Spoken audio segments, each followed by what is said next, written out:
So, welcome back to Tabletop 24. Welcome back to the Airecon show floor. We are with Richard of Medusa Games, wearing his Medusa hat this time round. Showing off a expansion for one of the older games that's going to be coming in the near future. Yep, so this is going to be the Great Air Races. So the Magnificent Flying Machines, which came out in 2017, if memory recalls. And that had lots of terrain types, as you can see, from around Britain and Northern Europe, really. But it was inspired by the Round Britain race, really.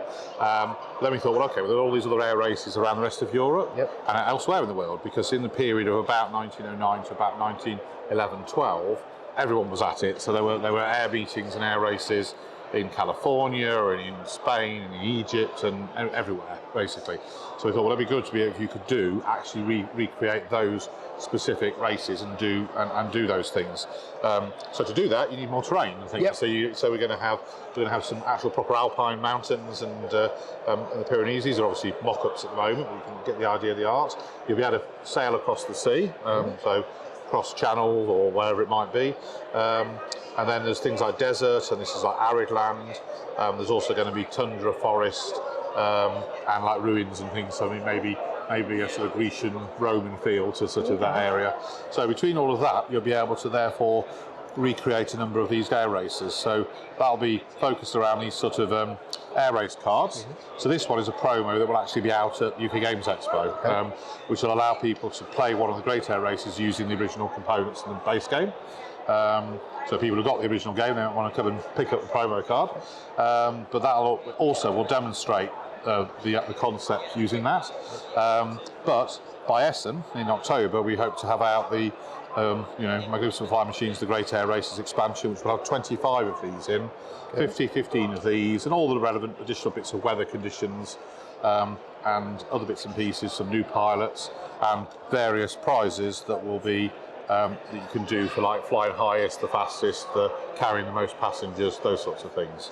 So a lot more variety. What was originally there, and a lot more different conditions than just racing around Britain all the time. Sort of thing. And then there's the game that we've seen a few times. Yep.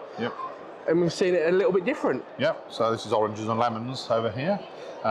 So we're this is a prototype which we're working on. We've been play testing it 3 or 4 times here at Airecon, or we'll be carrying on at Expo and other places.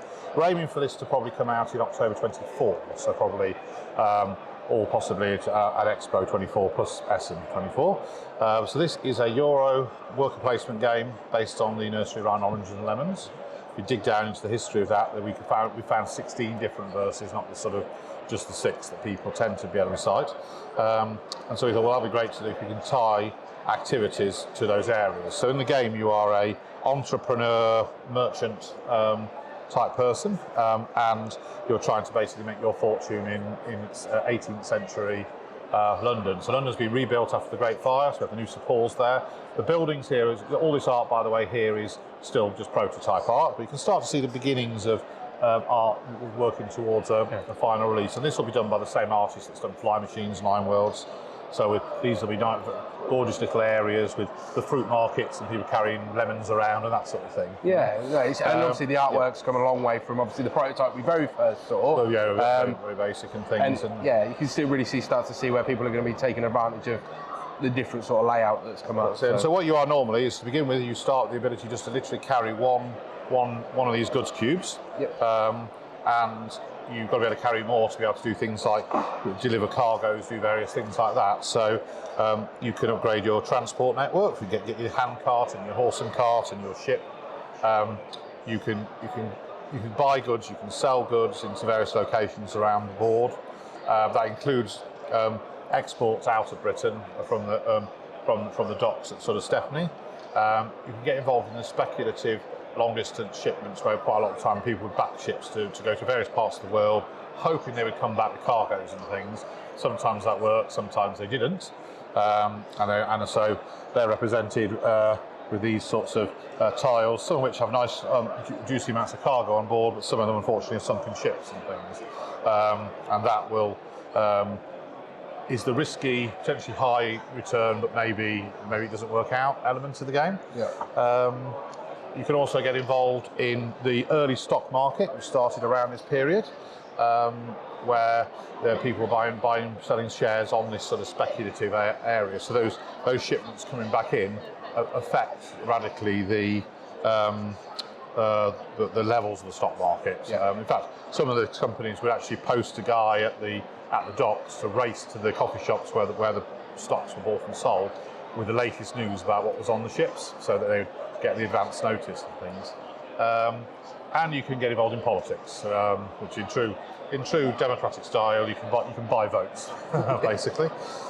So worker placement game, variable turn order, because as you'll be placing your workers, taking them from a track, but as those actions activate, the workers get put back on the track in the order the actions happen, which means that the following turn the order will have altered, and that's fairly important in the game. And sometimes you have to think, okay, do I go early here because that means I can go early next turn, but then maybe the more lucrative spaces are often towards the other end of the board, but that means I'm going to go later in the following turn, and you have to make those decisions. Okay. So it's now playing, we've done play tests here at Airecon, and for a 4-ish player a game, we're playing games in a couple of hours, even with a bit of explanation and things, and it's most of the mechanics now basically seem to be solid. So now a lot of it is about the balancing things, which includes what we call the bell powers. So the nursery rhyme's all about the bells of various parish churches. So you can donate bells as a good benefactor to various parishes, and if you donate your bell to a parish, that gives you a little reward that you can get through the game, or when you do various actions. In this case, free lemons forever, basically, in that place, or maybe you get involved in wanting to change your mind on a turn. That just gives you the ability to change what you were going to do that particular turn. So we're fairly happy now that the core game, the balance of it and things is working right now. It's just that little tweaks of the little things that you need to do to, which obviously comes out of playtesting. Indeed. So we're obviously doing more playtesting, and this going to be at Expo. This will certainly be there being playtested at Expo. We'll take it probably to Essen and carry on until we get to the point that we're very happy that it's ready. I suspect we'll make a decision towards the end of the year, towards it being ready for next summer or autumn. Brilliant. It's the fun. Hopefully for an Essen 24 release. Essen release in 24. Fantastic. Maybe even an Expo exclusive, maybe. Yes, we'll see how we get on with that. Brilliant. Well, Richard, thank you for obviously giving us some time working through that and the expansion to flying machines. Obviously, if you haven't done so already, check out Medusa Games. We'll link them below. Check out our other videos on the channel. Give us a like and subscribe, and we'll catch you next time. Thank you.